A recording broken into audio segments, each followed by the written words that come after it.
ಒಂದು ಮಗು ನಾರ್ತ್ ಕೊರಿಯಾದಲ್ಲಿ ಜನ್ಮ ತಾಳಿದ ಕೂಡಲೇ ಆ ಎಳೆ ಮಗುವನ್ನು ಟ್ರೇಟರ್ ಅಥವಾ ಅಪರಾಧಿ ಎಂದು ಡಿಕ್ಲೇರ್ ಮಾಡಿಬಿಡುತ್ತಾರೆ.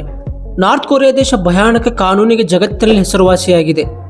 ಅವುಗಳು ನೆನೆಸಿಕೊಂಡರೆ ಮೈ ಒಂದು ಸಾರಿ ನಡುಗುತ್ತದೆ. ಇನ್ನು ಈ ದೇಶದಲ್ಲಿ ಎಲೆಕ್ಷನ್ ಹೆಸರಿಗೆ ಮಾತ್ರ ನಡೆಯುತ್ತದೆ. ಯಾಕೆಂದರೆ ಓಟುಗಳನ್ನು ಒಬ್ಬ ವ್ಯಕ್ತಿಗೆ ಮಾತ್ರ ಹಾಕಬೇಕು. ಅಪ್ಪಿತಪ್ಪಿ ನೀವೇನಾದರೂ ನಿಮ್ಮ ಓಟನ್ನು ಬೇರೆಯವರಿಗೆ ಹಾಕಿದ್ರೆ ಅಥವಾ ಹಾಕ್ತೀನಂತ ಅಂದುಕೊಂಡ್ರೆ ನೀವು ಆ ದೇಶದ ಜೈಲಿನಲ್ಲಿ ಇರ್ತೀರ. ಅಲ್ಲಿನ ಟಿವಿಗಳಲ್ಲಿ ಒಂದೇ ಚಾನಲ್ ಇರುತ್ತದೆ. ಹಾಗೆ ನೀವು ಬೇರೆ ಚಾನಲ್ ನೋಡ್ತೀನಿ ಅಂದರೂ ಅಲ್ಲಿ ಯಾವುದೇ ರೀತಿಯ ಆಪ್ಷನ್ ಇರಲ್ಲ.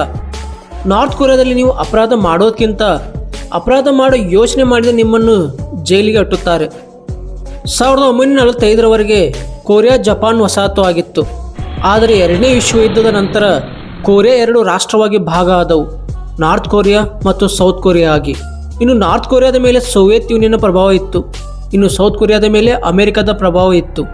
1948ರಲ್ಲಿ ಕಿಮ್ ರಾಜಮನೆತನದ ಕಿಮ್ ಇಲ್ ಸಂಗ್ ಆ ದೇಶದ ಲೀಡರ್ ಆದನು. ಆಮೇಲೆ ಇದು ಡೆಮೊಕ್ರಾಟಿಕ್ ಪೀಪಲ್ಸ್ ರಿಪಬ್ಲಿಕ್ ಆಫ್ ಕೊರಿಯಾಗೆ ಬದಲಾಯಿತು. ವೀಕ್ಷಕರೇ, ಇಲ್ಲಿ ಪ್ರಜಾಪ್ರಭುತ್ವ ಎಂಬುದು ಯಾವತ್ತೂ ಎಲ್ಲಿಯೂ ಕೂಡ ಜನ್ಮ ತಾಳಲೇ ಇಲ್ಲ. 1950ರಲ್ಲಿ ನಾರ್ತ್ ಮತ್ತು ಸೌತ್ ಕೊರಿಯಾಗಳ ನಡುವೆ ಯುದ್ಧ ಶುರುವಾಗುತ್ತದೆ. ಈ ಯುದ್ಧಕ್ಕೆ ಕೊರಿಯನ್ ವಾರ್ ಎಂದು ಕರೆಯುತ್ತಾರೆ.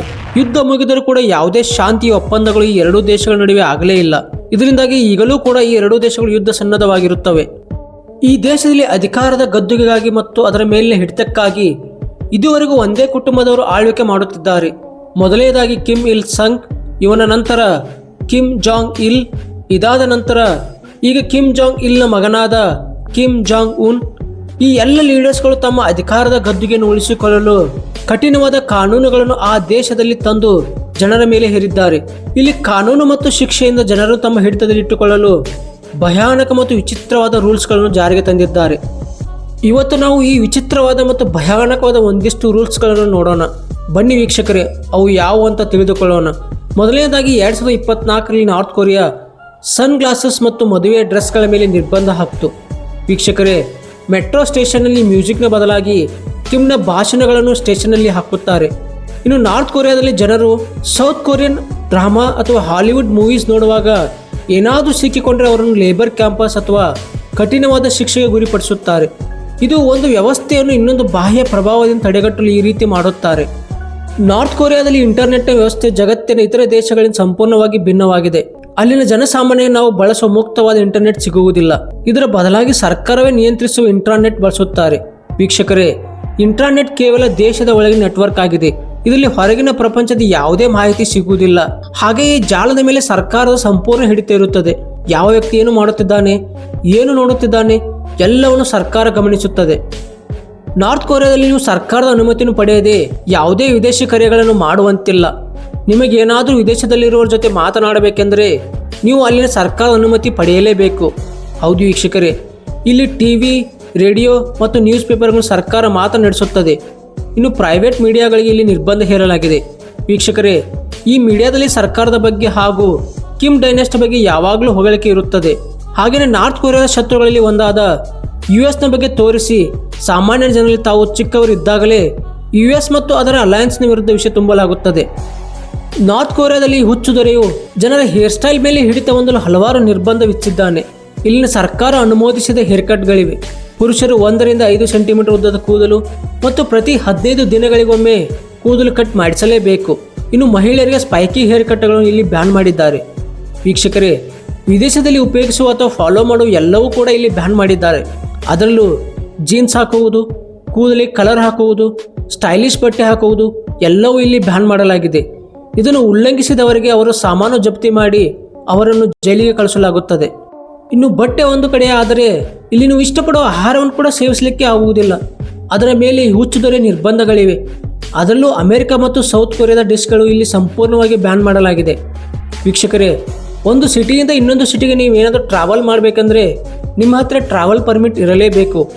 ಇಲ್ಲ ಅಂದರೆ ನಿಮ್ಮ ಟ್ರಾವೆಲನ್ನು ಇಲ್ಲೀಗಲ್ ಅಂತ ಪರಿಗಣಿಸಿ ನಿಮ್ಮನ್ನು ಜೈಲಿಗೆ ಕಳಿಸಲಾಗುತ್ತದೆ. ಇನ್ನು ನಾರ್ತ್ ಕೊರಿಯಾ ಪಾಸ್ಪೋರ್ಟ್ ಕೇವಲ ಎಲೈಟ್ ಕ್ಲಾಸ್ ಜನರಿಗೆ ಮಾತ್ರ ಸಿಗುತ್ತದೆ. ಅದರಲ್ಲೂ ಗೌರ್ಮೆಂಟ್ನ ಉನ್ನತ ಹುದ್ದೆಯಲ್ಲಿರುವವರಿಗೆ ಮತ್ತು ಕಿಮ್ ಜಾಂಗ್ ಉನ್ನ ಜೊತೆಲಿರುವ ಆತ್ಮೀಯರಿಗೆ ಮಾತ್ರ ಇದು ಸಿಗುತ್ತದೆ. ಇಲ್ಲಿ ಜಮೀನು, ಮನೆ, ಅಂಗಡಿ ಅಥವಾ ವ್ಯವಹಾರ ಎಲ್ಲದರ ಮೇಲೂ ಸರ್ಕಾರದ ಹಿಡಿತ ಇರುತ್ತದೆ. ಇನ್ನು ಯಾವುದೇ ವ್ಯಕ್ತಿ ಇವುಗಳ ಮಾಲೀಕನಾಗುವುದು ಅಸಾಧ್ಯದ ಮಾತು. ಕೇವಲ ಅವರು ಇವುಗಳನ್ನು ಉಪಯೋಗಿಸಬಹುದು ಮಾತ್ರ. ಅದು ಸರ್ಕಾರದ ಯಾವ ರೀತಿ ಹೇಳುತ್ತದೆಯೋ ಆ ರೀತಿ. ಇಲ್ಲಿ ಯಾವುದೇ ಧರ್ಮವನ್ನು ಫಾಲೋ ಅಥವಾ ಪ್ರಾಕ್ಟೀಸ್ ಮಾಡುವುದು ಇಲ್ಲಿಗಲ್ ಆಗಿದೆ. ಅಂದರೆ ಇಲ್ಲಿ ಯಾರೂ ಕೂಡ ತಮ್ಮ ಇಷ್ಟವಾದ ಧರ್ಮವನ್ನು ಫಾಲೋ ಮಾಡುವಂತಿಲ್ಲ. ನಾರ್ತ್ ಕೊರಿಯಾದಲ್ಲಿ ಹೌದು ಚರ್ಚ್ಗಳಿವೆ, ಆದರೆ ಅವು ಕೇವಲ ಹೊರಗಿನ ಪ್ರಪಂಚಕ್ಕೆ ತೋರಿಸಲು ಮಾತ್ರ. ನೀವೇನಾದರೂ ನಾನು ಹಿಂದೂ, ಮುಸ್ಲಿಂ, ಕ್ರಿಶ್ಚಿಯನ್, ನಾನು ನನ್ನ ಧರ್ಮವನ್ನು ಫಾಲೋ ಮಾಡ್ತೀನಿ ಅಂತ ಹೋದರೆ ನಿಮ್ಮನ್ನು ಅಲ್ಲಿನ ಸರ್ಕಾರ ಜೈಲಿಗೆ ಹಾಕುತ್ತದೆ. ನಾರ್ತ್ ಕೊರಿಯಾದಲ್ಲಿ ಯಾರಾದರೂ ಸರ್ಕಾರದ ವಿರುದ್ಧ, ಅದರಲ್ಲೂ ಕಿಮ್ ಡೈನಾಸ್ಟಿ ವಿರುದ್ಧ ತಮ್ಮ ಧ್ವನಿ ಅಥವಾ ಹೋರಾಟ ಪ್ರಾರಂಭಿಸಿದರೆ ಹೋರಾಟ ಮಾಡೋ ವ್ಯಕ್ತಿಯನ್ನು ಅದರ ಜೊತೆ ಅವರ ಎಲ್ಲ ಕುಟುಂಬದವರನ್ನು ಜೈಲಿಗೆ ಕಳಿಸಲಾಗುತ್ತದೆ.